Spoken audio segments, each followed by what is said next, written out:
I'm Elizabeth Ajekun. I'm the Director for Enterprise Risk and Quality Assurance Department. Yes.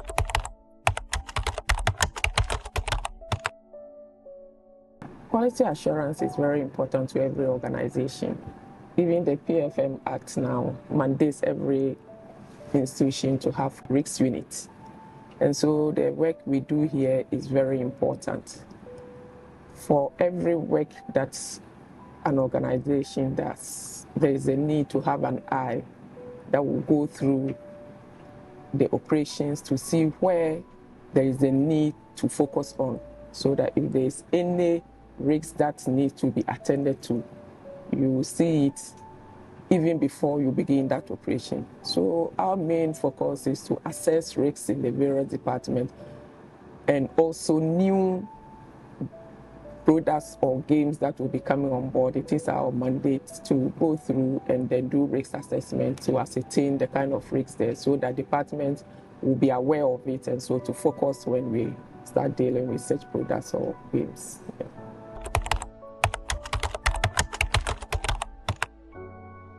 Currently, we have 2 units, but it is my intention to have to add another unit. The current units we have is the risk unit and the revenue assurance unit. In the very near future, before we begin next year, I intend creating a new unit called the quality assurance unit.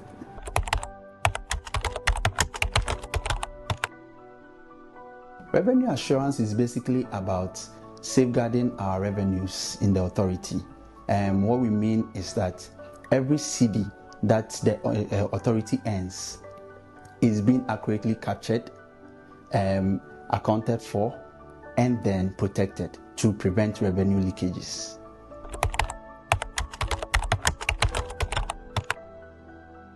We have techniques that we use in determining that our revenues are protected and monitored.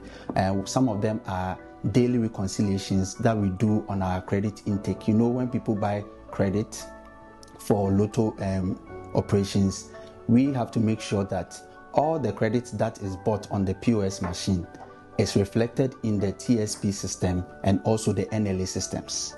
And also we have data analytics that we do with respect to our sales and our wins data to ascertain the win ratios that we have, and also to ensure that the wins that we have emanated from the sales data.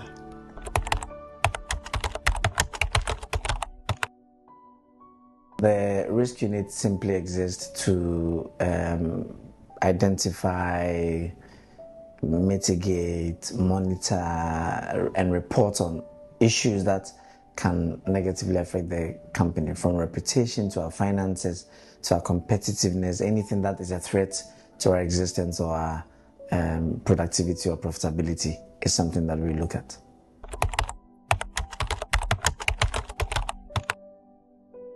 So currently we measure about 9 different, or we monitor about 9 different kinds of risk, from financial to competitive risk to reputational risk to fraud risk to any kind of threat that can unfortunately hurt the organization.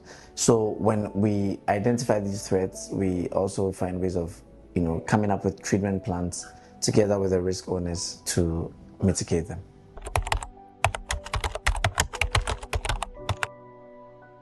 About 3 or 4 different tiers of engagement. So the first is, when the department was started, we had to create a register that can help us monitor all the risks that we identify.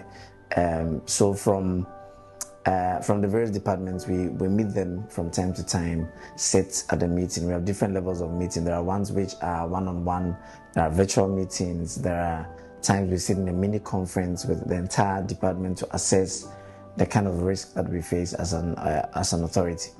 And when we meet them, we try to make sure that we listen to them, because they are the process owners. They understand exactly what the risk is. We are only supervising them or helping them, not necessarily policing them to do it, but working with them more like consultants to ensure that everything that they find, any treatment plans that they prescribe, is appropriate, is measurable, and all the things that can help them to be effective in addressing the risk, and we report it in a macro sense and communicate to management for further action of management.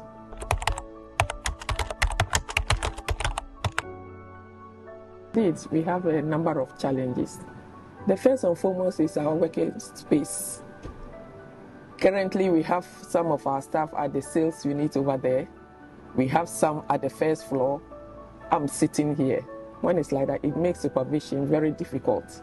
So there is the need for us to have one office so that we'll all be there and then supervision will be fine, accurate.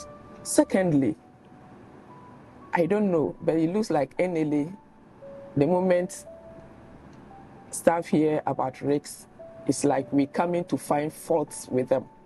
And so we don't have cooperation. Most of the time we call departments to come so that we can sit down with them and compile their risks so that we can have the corporate risk register. But we don't have their buy-in.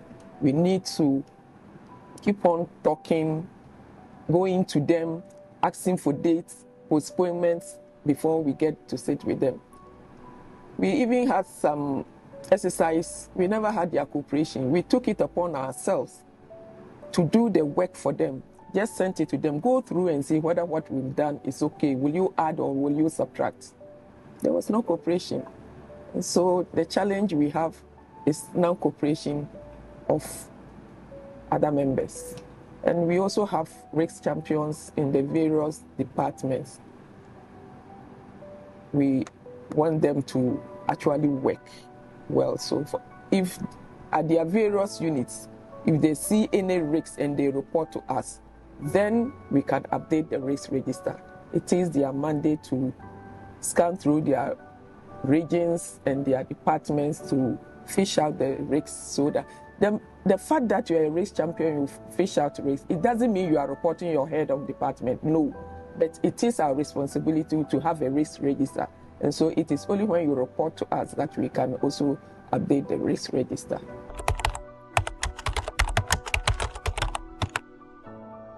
Need their cooperation.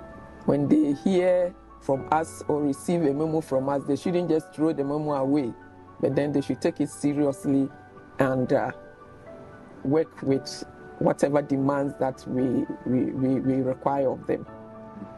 With this, I'll take opportunity to let them know that the year is getting to an end, and by 1st January 2026, we should have an updated risk register. And so once again, we'll be calling upon them to have their risk register updated. Thank you very much.